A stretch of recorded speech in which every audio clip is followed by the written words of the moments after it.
এক জঙ্গলে এক দুষ্টু বাঘ ছিল।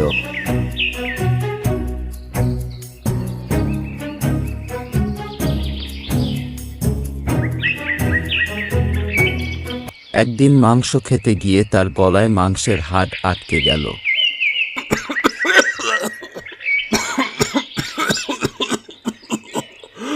দুষ্টু বাঘ চলতে শুরু করলো। কিছু দূর যাওয়ার পর একটা ছোট্ট খরগোশের দেখা পেল। সে খরগোশকে বলল,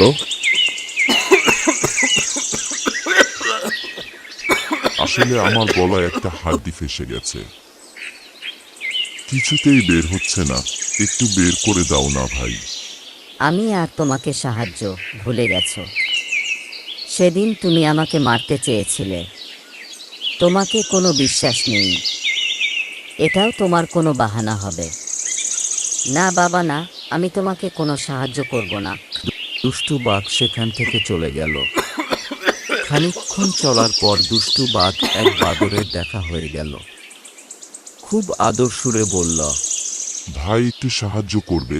আসলে আমার গলায় একটা হাড্ডি ফেঁসে গেছে, কিছুতেই বের হচ্ছে না, একটু বের করে দাও না ভাই। খাওয়ার সময় যত ঝামেলা, দেখতে পাচ্ছ না কলা খাচ্ছি। এখন আর বিরক্ত করো না, যাও তো। এখান থেকে দুষ্টু বাঘটি দুঃখে আবার হাঁটা শুরু করলো। আর মনে মনে ভাবল, এবার যারই দেখা পাবো, যেভাবেই হোক তাকে রাজি করিয়ে ছাড়ব। আরে এই এতক্ষণে আসল লোকের দেখা পেয়েছি। বিশাল লম্বা ঠোঁট, খুব সহজেই আমার গলা থেকে হাড্ডি করে দেবে। যেভাবেই হোক রাজি করাতেই হবে।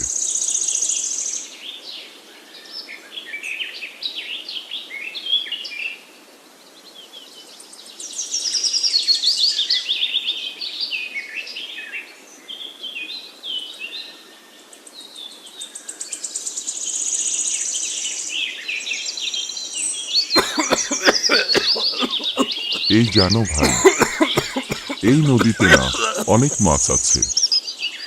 তুমি একা পরিশ্রম করছো, তুমি চাইলে মাছ খুঁজতে আমি তোমাকে সাহায্য করতে পারি। তুমি আমাকে সাহায্য করবে? নেকড়েরা ভীষণ চালাক হয়, বিনা কারণে তুমি আমাকে সাহায্য করতে চাইছো। এর পিছনে নিশ্চয়ই কোনো কুমতলব আছে। তুমি আমাকে ভুল বুঝছো, আমি সত্যি তোমাকে সাহায্য করতে চাই, কিন্তু একটা সমস্যা আছে ভাই। আসলেই আমার গলায় একটা মাংসের হাড় ফেঁসে গেছে, হাড়টা একটু বের করে দাও না ভাই। এইটুকু কাজ? আরে এটা কোনো ব্যাপারই না আমার কাছে। আমি এক্ষুনি তোমার গলার হাড় বের করে দিচ্ছি। বক্তার লম্বা ঠোঁট দিয়ে নেকড়ে বাঘের গলায় ঢুকিয়ে গলা থেকে হাড় বের করে আনলো।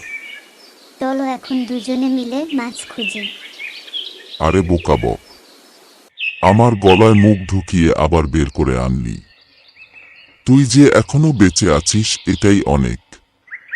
তোকে মেরে ফেলে দিইনি, এটা তোর ভাগ্য।